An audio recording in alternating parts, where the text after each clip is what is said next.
Shri Kunwar Ratanjeet Pratap Narayan Singh 5 minute please please. कोई record पे नहीं जा रही आपका, टेक योर सीट।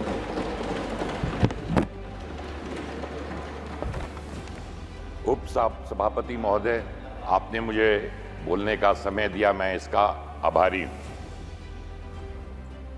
3 दिनों से जो चर्चा इस सदन में चल रही थी, तो मैंने नेता प्रतिपक्ष का भाषण सुना और विपक्ष का भाषण सुना, तो मैं तो किम कर्तव्य विमूढ़ हो गया कि मुझे यही नहीं समझ आ रहा था कि सरकार किसकी बनी। ऐसे भाषण वहां से आए कि लग रहा था कि भारतीय जनता पार्टी और एनडीए की सरकार नहीं, परंतु इंडी अलायंस की सरकार बनी। और जिस तरह का इनका उद्बोधन रहा, प्लीज सीट पर बैठ कर ना बोले, सीट पर बैठ कर ना बोले। मैं कहना चाहता हूं सभा महोदय, उप सभापति महोदय, ये जो सदमे में है रिजल्ट के बाद से, मैं समझता हूं देश का भविष्य और अच्छा होगा कि उस सदमे से निकले और साफ तौर से उनको पता चलना चाहिए। मैं समझ सकता हूं कि सदमे में क्यों है। सदमे में इसलिए है कि 60 साल बाद एक सरकार तीसरी बार बन के मोदी जी के नेतृत्व में आई, और इनको इसलिए सदमा और इतनी तकलीफ इसलिए है कि कैसे हो सकता है कि नेहरू जी का रिकॉर्ड एक पिछड़ा गरीब चाय वाला का बेटा तीसरे बार इस देश का प्रधानमंत्री बन सकता है। इसलिए इनको बड़ी चिंता सता रही है, और जब तक इस सदमे से नहीं निकलेंगे तो तब तक, और जिस तरह की चर्चाएं इस हाउस में हमने देखी, मैं साफ तौर से कहना चाहता हूं कि इनको एक बार फिर से रिजल्ट को अच्छी तरह से परख लेना चाहिए। देश में जो रिजल्ट आए हैं,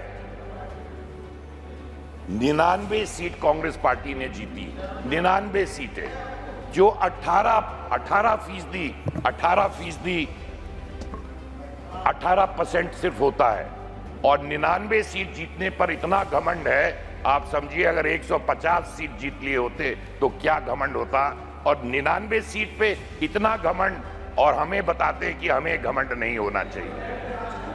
और यहां मुझे बड़ी खुशी हुई सभापति महोदय जी कि इतने बार इन्होंने प्रभु श्री राम का नाम लिया, अयोध्या का नाम लिया। इलेक्शन से पहले तक मंदिर जाने तक पे कई लोगों को पार्टियों से निकाल दिया जाता था, राम भगवान का नाम लेने से डरते थे। और प्रभु राम की लीला देखिए, 5-7 सीट क्या जिता दी प्रभु राम ने। सुबह से लेके शाम तक प्रभु राम और अयोध्या का नाम ले रहे हैं। ये लीला है प्रभु श्री राम की। मैंने साफ तौर से कहा, अभी इलेक्शन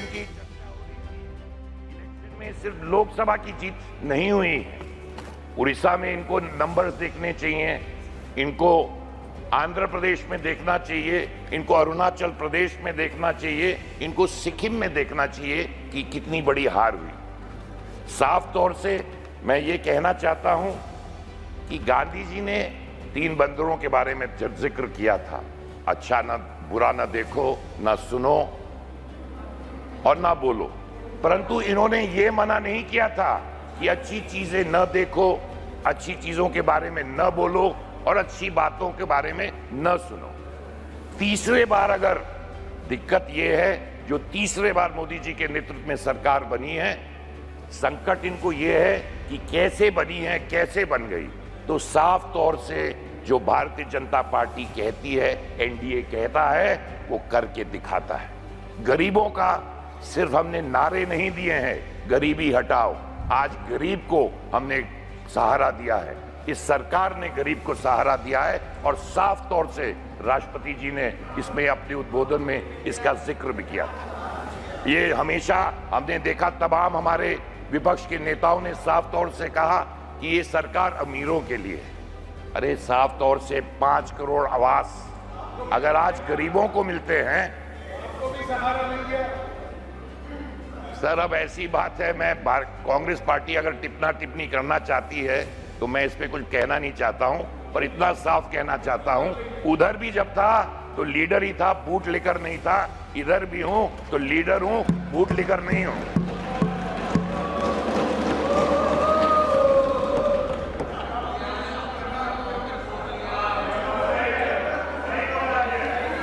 और ये तीसरे बार हम क्यों वापस आए?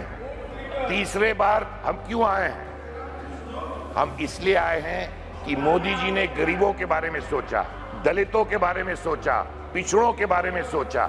आज आवास 5 करोड़ का, आज 4 करोड़ आवास गरीबों को दिया गया है और 3 करोड़ आवास फिर से देने वाले हैं। 80 करोड़ लोग को आज अनाज दिया जाता है।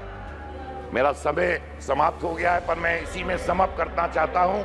संविधान की बात आज हो रही है।